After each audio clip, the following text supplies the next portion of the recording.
was my first memory.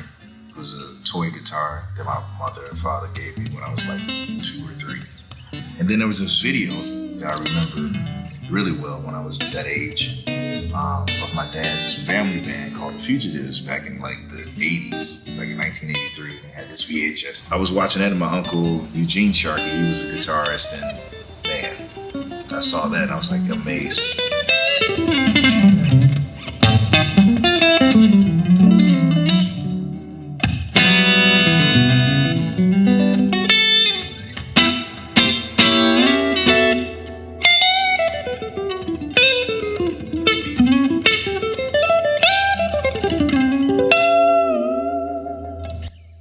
Well, I started at the age of 4, playing in church with my family.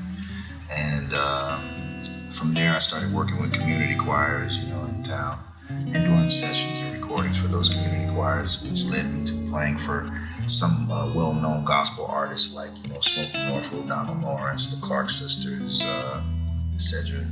And then from that, I still was doing sessions and playing in a jazz club, particularly the Velvet Lounge in Chicago, that was owned by the great Fred Anderson. And doing those sessions, I ended up getting a call from one of the sessions to play for the Isley Brothers. And I ended up touring with them, and during that same period, went to Virginia for one of those sessions that, was one of those choirs that I was playing with, and went to a store and just so happened to bump into D'Angelo in the store. And he heard me play and wanted me to be in his band. And started touring with him, and then, domino effect, started meeting other people, working with Patti LaBelle, working with, Layla Hathaway and Brian McKnight. And then I had another gig with D'Angelo and the Roots Picnic back in 2016. And this real great guitarist wanted to sit in with us.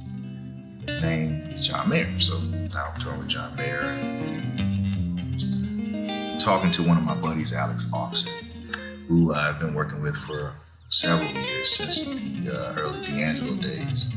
And we were just talking. He said, hey, I'm working with this company, Victory Amps. And I'm like, oh, I've been hearing about them, and I know, I've checked them out. They're really great. So he introduced me to the company, and yeah, I love the amp. I mean, it's like the cleanest amp I've ever probably played before. It's really nice, and it doesn't it's not harsh. It's just very. With the Victory amp, it's very even. It's not so. It doesn't have like this crazy pointed mid-range sound. It's really even and clean. You got a lot of headroom and great reverb on it, and a nice tremolo.